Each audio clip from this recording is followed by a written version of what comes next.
কখনো প্রেমের উদয় হয় না।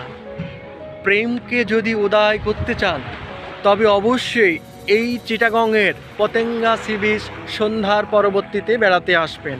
সি বিচের সামনেই রয়েছে বাংলাদেশের ঐতিহ্য, বাংলাদেশের সক্ষমতা, বাংলাদেশের ইতিহাস ঐতিহ্যের কর্ণফুলী টানেল। আপনারা দেখতেই পাচ্ছেন সমুদ্রের কি বিশালতা, কি শব্দ, আর এরই মাঝেই যেন প্রতিধ্বনিত হয়ে উঠছে কারো ভিতরে হু হুকার। কারণ জীবনে কখনো উত্থান কখনো পতন, আর এই উত্থান পতন দেখতে হলে অবশ্যই আপনাকে আসতে হবে চিটাগংয়ের সেই সি বিচে।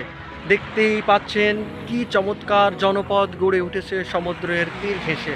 আপনারা শুনতে পাচ্ছেন সমুদ্রের সেই গর্জন, বারবার ছুটে চলছে, বারবার তীর উঠে আসছে, তবুও মাথা নোয়াবার নয়। মানুষ সেই জীবনে উত্থান পতন যেন এক নিয়মিত প্রত্যয়। সেই প্রত্যয় থেকে আপনারা অবশ্যই বাংলাদেশের অন্যতম সি বিচ এই চিটাগংয়ের পতেঙ্গা সি বিচে বেড়াতে আসবেন। ধন্যবাদ।